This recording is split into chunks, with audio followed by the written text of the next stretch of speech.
Good morning all. In this lecture, we will start our next concept, dematerialization. So introductory part. The Indian capital market has witnessed phenomenal growth in the past 2 decades in terms of the listed companies, number of stock exchange, investor population and trade value. So जसं की माहिती आपल्याला capital मार्केटमध्ये जी काही growth झालेली आहे ही कशी आहे तर ट्रिमेंडियस आहे, ओके, फिनॉमिनल आहे. One of the major reason behind this growth has been the introduce in the demat account. आणि हे कशामुळे पॉसिबल झालं तर डीमॅट अकाउंटमुळे, दॅट मीन्स डिमटेरियलायझेशनमुळे. इन ट्रॅडिशनल वे जे शेअर मार्केटिंग होतं किंवा हे कसं होतं तर फिजिकली होतं, म्हणजे पेपर वर्क होतं. पण डिमटेरियलायझेशनमुळे डीमॅट अकाउंटमुळे ही जी ट्रान्झॅक्शन आहेत ही कशी झालेली आहेत तर पेपरलेस ट्रान्झॅक्शन झालेले आहेत. ज्या काही सिक्युरिटी एक्सचेंज होतात त्या कशा होणार आहेत तर electronically, by electronically. So the demat account is an account in which all the share and security are held electronically. Okay, म्हणजे काय सांगायचं आहे इथे, the demat account is an account in which all the share and security held electronically. म्हणजे आपण काय करू शकतो, इलेक्ट्रॉनिकली ह्या ज्या काही सिक्युरिटीज आहेत, शेअर आहेत, ह्या एक्सचेंज करू शकतो. Doing always away with all the paper based certificate and slip that were prevalent during the pre-liberalization period. म्हणजे प्री लिबरलायझेशन पिरियड मध्ये जसं की सांगितलं हे कसं होतं, पेपर वर्क होतं, सर्टिफिकेट महत्वाचे होते. पण त्याच्यानंतर मात्र आपल्याला बघायला मिळतं की हे डिपॉझिटरी सिस्टीम किंवा डीमॅट अकाउंटच्या सहाय्याने सिक्युरिटी ह्या एक्सचेंज केल्या जातात. The depository system was introduced by the Depository Act 1996.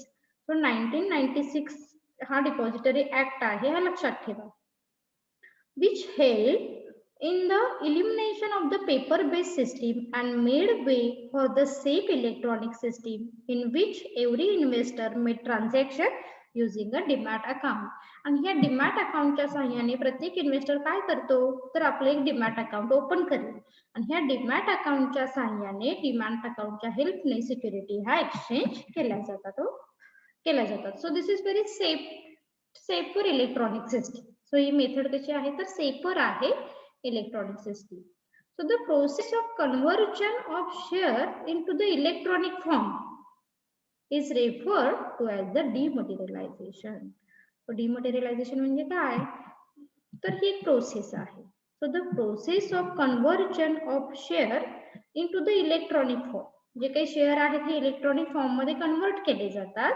So ह्याच कन्व्हर्जनला, ह्याच फॉर्मला डिमटेरियलायझेशन असं म्हटलं जातं. So dematerialisation of share is optional and investor can still hold share in the physical form.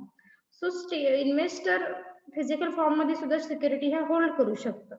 However, if they want to sell the share through the stock exchange, they have demand in the same. आणि जेव्हा त्यांना security ह्या share करायच्या असतात, issue करायचे असतात with the help of किंवा through stock exchange, तेव्हा मात्र डीमॅट अकाउंटच्या सहाय्याने ह्या सिक्युरिटी इश्यू केल्या जातात. So this is all about introductory part of dematerialization. So next is constitute of the depository system.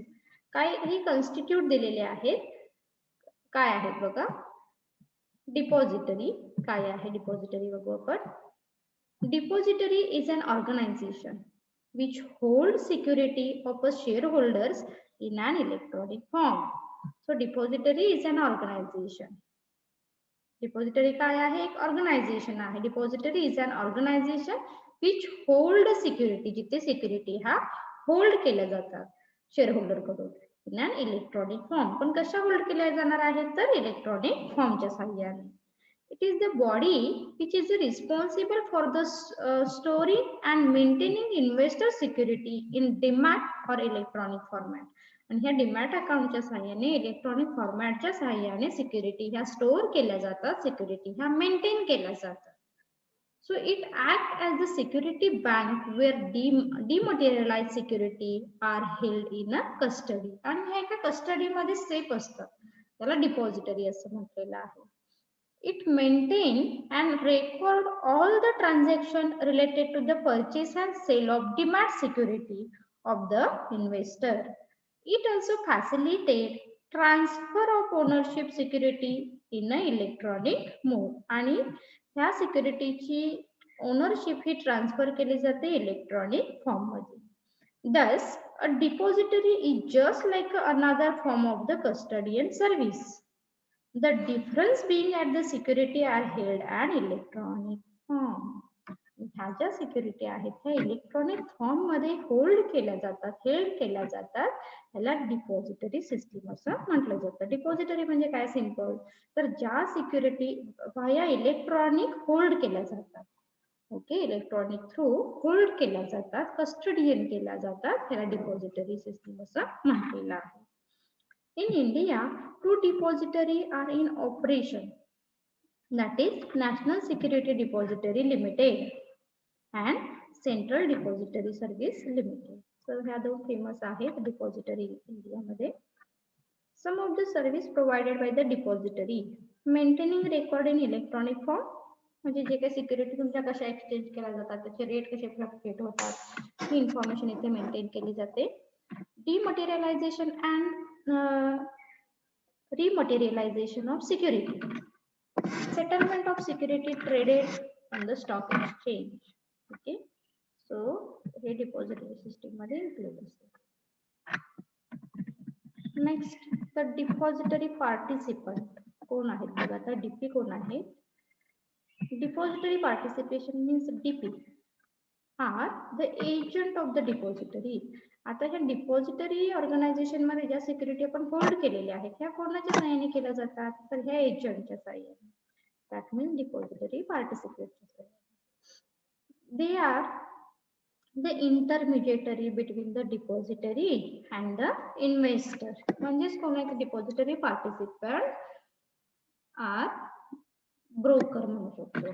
ते कोण आहेत, तर ब्रोकर आहेत, जे कशामध्ये इंटरमिजिएटरी आहेत, इन्व्हेस्टर आणि डिपॉझिटरी मधले इंटरमिजिएटरी असतात. In through them that the investor can avail the depository service. All the transaction of dematerialization have to be routed around them. आणि हे काय होणार आहेत, हे जे ट्रान्झॅक्शन आहेत ते डिमटेरियलायझेशनच्या सहाय्याने रोटेड होतील. For an investor to avail the service provided by the depository, he has to open demat account with any of the DP. मग जसं की आपण म्हणतो, जेव्हा तुम्हाला स्टॉक एक्सचेंज मध्ये स्टॉक एक्सचेंजच्या सहाय्याने किंवा सेकंडरी मार्केटमध्ये सिक्युरिटी या एक्सचेंज करायच्या आहेत, any investor can't sell directly security without help of intermediary. लक्षात ठेवा, म्हणजे तुम्हाला ह्या डीपीची हेल्प घेऊनच सिक्युरिटी ह्या काय कराव्या लागणार आहे, डिमॅट अकाउंटच्या सहाय्याने सिक्युरिटी ह्या एक्सचेंज कराव्या लागणार आहे किंवा सेल कराव्या लागणार आहे. Next point is issuing company. In the company whose security have to be dematerialized or traded, the company to use the company has to register with the depository. आणि ह्या डिपॉझिटरी मध्ये ह्या डिमटेरियलायझेशनच्या किंवा डिमॅट अकाउंट मध्ये तुम्हाला तुमची security ही register करावी लागते. Next, the investor. The investor is the share holders whose share are to be dematerialized. He is the one who either speculator of the investor in a security. Investor म्हणजे जो invest करणारा आहे कंपनीमध्ये, मग तो share holders असू शकतात, okay, किंवा बाकी थर्ड पर्सन असू शकते जे इन्व्हेस्ट करणार आहेत सिक्युरिटी मध्ये ते. आपण 4 कॉन्सेप्ट बघितल्या कॉन्स्टिट्यूट मध्ये. फर्स्ट डिपॉझिटरी, त्याच्यानंतर डीपी डिपॉझिटरी पार्टिसिपंट, थर्ड बघितलेला आहे आपण रजिस्टर और इश्युइंग कंपनी, आणि फोर्थ आहे इन्व्हेस्टर. ओके, सो डिपॉझिटरी मध्ये आपण काय बघितलं, डिपॉझिटरी इज अन ऑर्गनायझेशन ज्यामध्ये सिक्युरिटी ह्या होल्ड केल्या जातात, लाईक कस्टडी केल्या जातात, ती एक प्रोसेस आहे. ओके, म्हणजेच डिमॅट अकाउंट म्हणतो आपण डिमटेरियलायझेशन. सेकंड बघितलं आपण depository participant. In short, depository participation means an intermediary. इंटरमिजिएटरीच्या साहाय्याने, इंटरमिजिएटरीच्या हेल्पने आपण काय करू शकतो, सिक्युरिटी ह्या इश्यू करू शकतो. म्हणजे in secondary market any investor or कोणताही investor can't sell directly security to other investor किंवा एखादी सिक्युरिटी परचेस नाही करू शकत, बाय नाही करू शकत. तर यासाठी तुम्हाला डिपॉझिटरी पार्टिसिपंट हा महत्वाचा असणार आहे. त्याच्याच सहाय्याने तुम्ही काय करू शकता, तर सिक्युरिटी ह्या इश्यू करू शकता, सिक्युरिटी ह्या बाय करू शकता. आणि इन्व्हेस्टर म्हणजे हे कोण आहेत, तर इन्व्हेस्ट करणारे पर्सन आहेत, हे शेअर होल्डर असू शकतात किंवा अदर थर्ड पार्टी. सो डिमटेरियलायझेशनची प्रोसेस काय आहे बघा. First is the registration. The company which want its security to be converted into electronic form must get itself registration with the depository. जसं की आपण सांगितलं की एखाद्या कंपनीला जर सिक्युरिटी इश्यू करायची असेल तर ती डायरेक्ट करू शकते का, नाही. तर त्यासाठी त्याला डिपॉझिटरी मध्ये त्या सिक्युरिटीचं रजिस्ट्रेशन करणं महत्वाचं आहे. So depository is an organization which hold security. हे एक ऑर्गनायझेशन आहे ज्यामध्ये सिक्युरिटी ह्या होल्ड केल्या जातात. Hold of share holders and electronic form. It's very important thing. ज्यामध्ये इलेक्ट्रॉनिक व्हाया इलेक्ट्रॉनिक तुमच्या सिक्युरिटी ह्या कस्टडियन केल्या जाणार आहेत किंवा होल्ड केल्या जातात. It act as security bank where dematerialise security are held in the custody. It maintain and record all the transactions related to purchase and sale of demat security of the investor.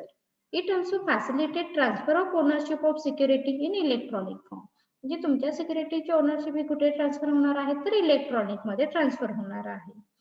आणि इंडियामधले दोन depository system famous कोणते आहेत, NSDL आणि SDCL, म्हणजेच national security depository limited and Central Depository System Service Limited. Second, opening a demat account. Demat account नसेल तर तुम्ही security exchange करू शकता का, नाही. सो सेकंड स्टेप मध्ये तुम्हाला डिमॅट अकाउंट ओपन करणं महत्वाचं आहे. The investor has to open demat account with the depository participant. So डीपीच्या साहाय्याने डीपी सोबत तुम्हाला हे डिमॅट अकाउंट ओपन करावं लागेल. Depository participant are the agent of the depository. They are the intermediary between the depository and the investor. Okay. So हे DP कोण आहे? DP is the intermediary person. Depository मधला आणि investor मधला. All the transaction of the dematerialization have to be rotated around them. आणि यांच्यामध्ये काय होत आहेत, तर ते रोटेट होत आहेत. DP provide financial service and include organization like bank, broker, custodian and financial institution. So he information provide करण्याचं काम DP च्या सहाय्याने केलं जातं. Next, submission of DRF and share certificate. To convert the physical share into electronic, DRF has to be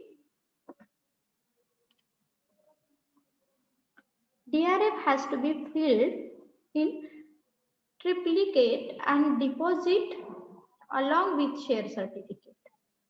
One each share certificate surrounded for the dematerialization need to be mentioned.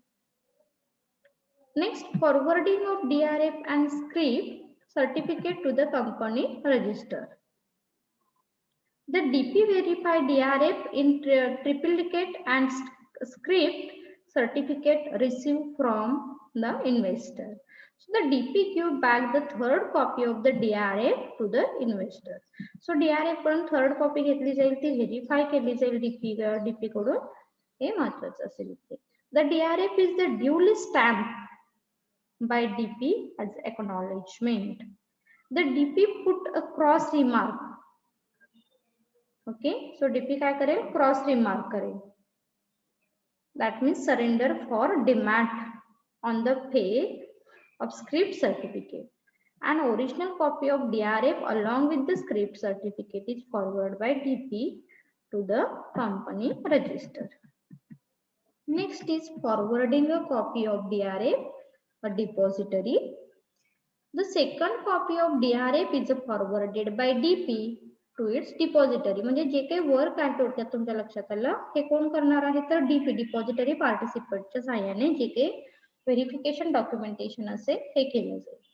Confirmation of receipt of DRF by depository. The depository send a letter confirmation the receipt of DRF to the company register or its transfer agent. Next, verification and updating the record. On receipt of confirmation from depository, the register of the transfer agent verify the signature of investor on DRF form with the specimen signature in the company record. When the verification is completed, the physical certificate are cancelled and the enter in the made company's record regarding demand of share. आणि companies record वगैरे verify केलं जातं आणि त्याच्यानंतरच मग जी काही security आहे त्याचं रजिस्ट्रेशन हे केलं जातं. The transfer agent mention the name of the concerned depository agent. Share dematerialization. Then recording by depository. The depository credit the account of the investor with the number of share. Subsequent entries in the depository book are made on receipt of the intimation from the DP. आणि इथे मग काय होतं तर recording केलं जातं bye depository कडून जे काही तुम्ही रिसिप्ट दिलेले आहेत ओके जे काही इन्फॉर्मेशन दिलेली आहे शेअरची ही रेकॉर्डिंग केली जाते.